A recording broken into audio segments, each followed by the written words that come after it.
মাশরাফি বিন মুর্তজা তার জীবনের লোমহর্ষক বিষয় নিয়ে কথা বলেছেন। নিজের মুখে তিনি বলেছেন, আমার স্ত্রীকে ডাক্তাররা মৃত ঘোষণা করেন, কিন্তু মহাপরিকল্পনা ছিল আল্লাহর। 2011 সালে বিশ্বকাপ আসরে খেলতে পারেননি মাশরাফি বিন মুর্তজা বলেছেন তার জীবনের সবচেয়ে দুঃখজনক সময় গেছে তখন। বিশ্বকাপ থেকে বাদ পড়ার কয়েকদিন পরে জন্ম হয় তার বড় মেয়ে হুমায়রা। মাশরাফিকে নিয়ে লেখা বইয়ে তার দেওয়া সাক্ষাৎকারে উল্লেখ আছে এই বিষয়ে বিস্তারিত। মাশরাফি সেখানে বলেছেন, দল থেকে বাদ পড়ার একটা লাভ হয়। আমার স্ত্রীকে ডাক্তাররা ক্লিনিক্যালি মৃত ঘোষণা করে, তখন আমি ওর কাছে না থাকলে ওর অবস্থা কে কাছে থেকে বুঝতো। মাশরাফি বলেন, আল্লাহর মহাপরিকল্পনা ছিল। সে অবস্থায় জন্ম হয় হুমায়রার।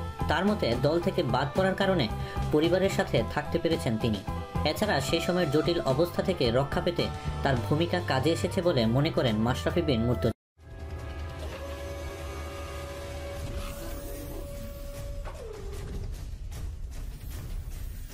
Thanks for watching video.